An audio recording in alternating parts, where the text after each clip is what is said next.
Liza, what have you got there? This is a watercolour that you did. Ah, great. So, am I going to show this today? I think you need to demonstrate We're going to demonstrate. Well, I'm going to demonstrate how to do a little watercolour landscape, and it's a little outback Australian landscape. That's right. With Derivan Watercolours. Derivan Watercolours and a couple of brushes. And a couple of Derivan brushes. Yeah, that's all you need. So, well, and the water. Oh yeah, I said watercolour paint, didn't I? Yeah, watercolour paint. Yeah. Oh, and you'll need a. And you need some nice watercolour paper. We have got a beautiful watercolour book, the Derivan Watercolour book that's got 24 pages in it, 240 GSM. Ooh. Yes, that's what we're using. Excellent. Yeah. So, let's get cracking. Yeah, keep watching. We're going to paint this beautiful Watercolour landscape, Australian landscape, and we're doing it in this beautiful new Derivan watercolour book, landscape. It is 240 GSM. It's made in Italy. It's got 24 pages and it's got a beautiful texture to it. So we're going to do one of those watercolours in here. First of all, we're needing to have 5 colours, 5 Australian colours. So we've got ultramarine blue, the burnt sienna, raw umber, Australian sap green, and the Australian leaf green. What I've done also here is I've pre-mixed some kind of dilutions of that particular colour. So you've got your sap green, so it's not all just straight from the tube, it's just a nice kind of mid-tone. Second step is to mask out the area you're going to paint, because obviously it's going to create a nice clean border when you're finished. And what tape have you used there? This is painter's tape because it's not too sticky. This is low tack tape, so what happens is when you go to peel it off, it's not going to peel the paper off with it. So obviously when you put it on, you want to make sure those edges nicely adhered to, so there's no little gaps where the paint can come through. So first step is damp the paper with a bit of water. You wet the paper because Easier blend when you've got wet on wet. It's easier to blend. Okay, so we're going to do the bottom half.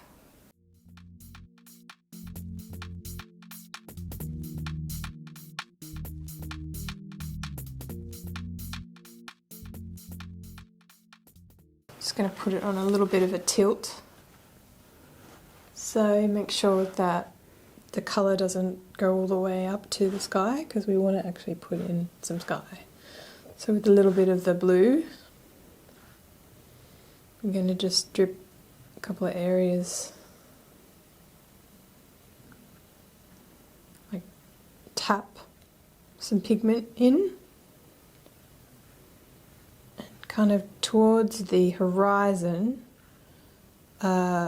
add a little bit more blue to the bottom area. I'm just going to just do another little layer of the green in the background. which green is that? Same green? That is still the sap green. So it's kind of adding another layer over, another wash over. And then what we're going to do is put in some rolling hills in the foreground, which you'd want to do with just like a mixture of the sap green and the leaf green, very lightly as well. And because obviously it's still a little bit wet, you know, it's even okay, like if you're putting it down and it's not even that, like you're not even noticing it, it's just like kind of drawing it out first. Might even bring just a little bit of that raw umber in.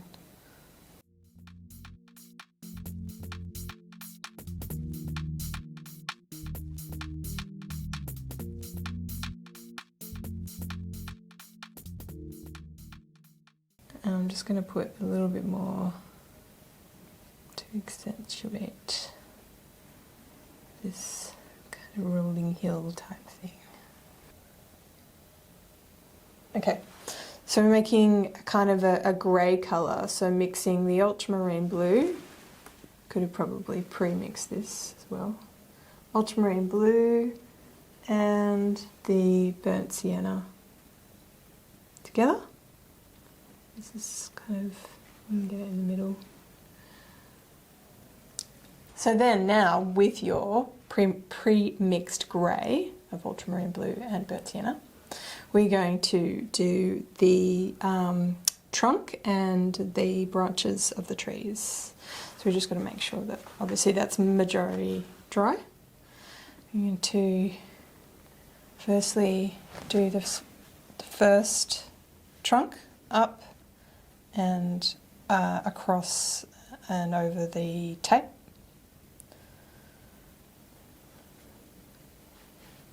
And so you notice like this, it's kind of bleeding a little bit. You probably want to wait just a little longer for it to dry before we continue, just so it doesn't bleed too much into the sky. I'm kind of like leaning my side of my hand on the paper, which is dry, and then kind of having a lot of movement in my my fingers that are holding my brush. Then I'm actually kind of pivoting all the way up on that line. Okay, so I've used this squirrel brush to get these kind of lines, but we can also use a nice thin natural hair brush, or even like a synthetic. This is the Derivan watercolour brush. This is the Derivan watercolour brush. I'm going to do this little tree down here. Sometimes it's nice to even break the trunk, so see how it's not just a continuous line, you've got, it just stops. There's a bit of a shadow the tree is making.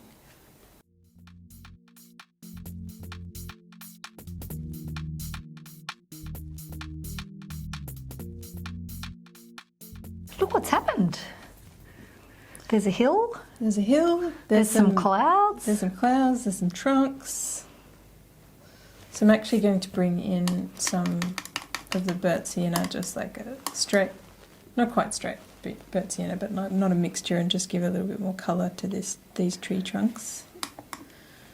But you're not putting it, like you're not colouring in the trunk, no, are you? I'm just like this, it's like it's dappled, Yeah. dappled light, just like touching just a tiny smidge. And there's a hill. There's a hill. There's some clouds. There's some clouds. There's some trunks.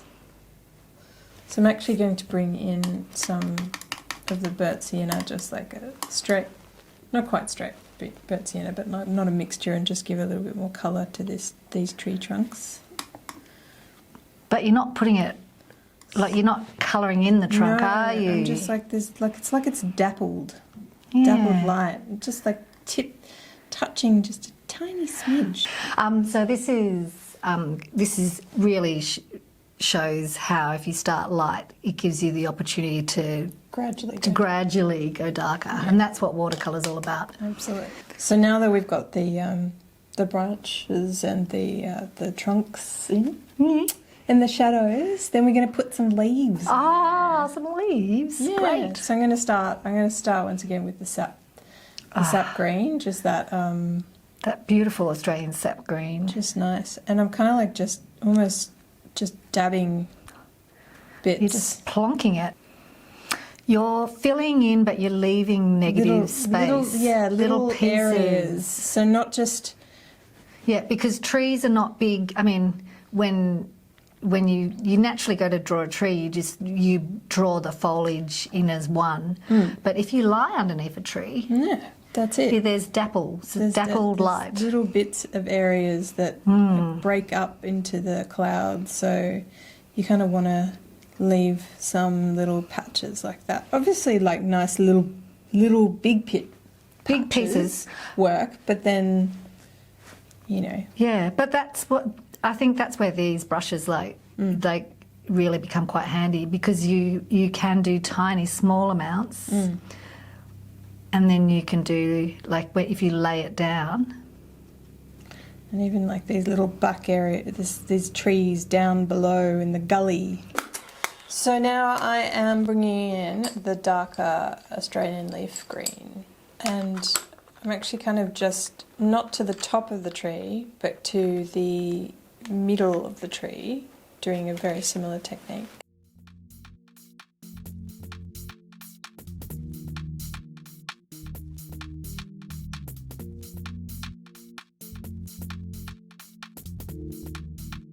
Same for down the gully trees.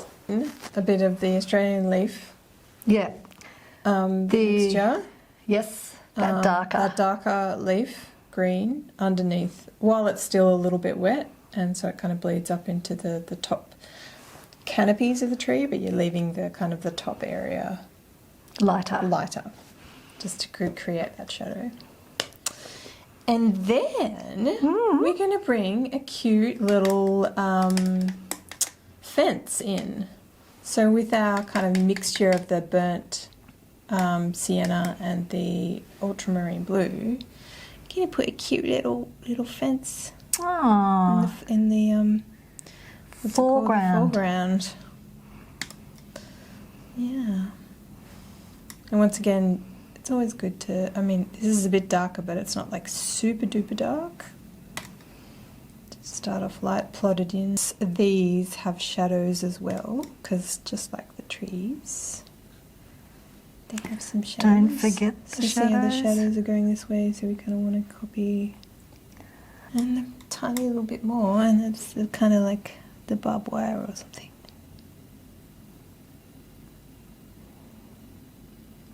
And again, you're not making that a perfect line, are you? No. You're It's just not sort of like a straight jagged... line. It's because barbed wire isn't really Straight? Straight. There. Wow.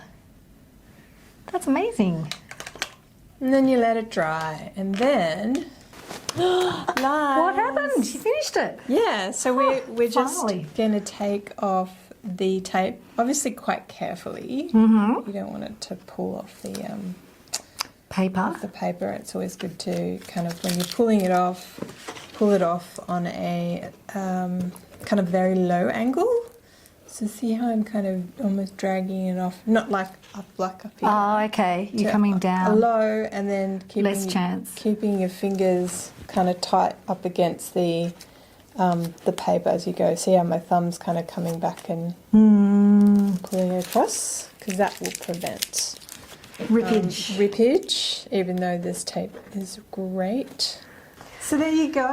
Okay. That nice crisp line. That is beautiful. I love it. It was so simple, but so effective. Beginner's landscape. But beginner's landscape, Australian landscape, with beautiful Australian colour watercolours. With the Derivan Watercolours. Yep.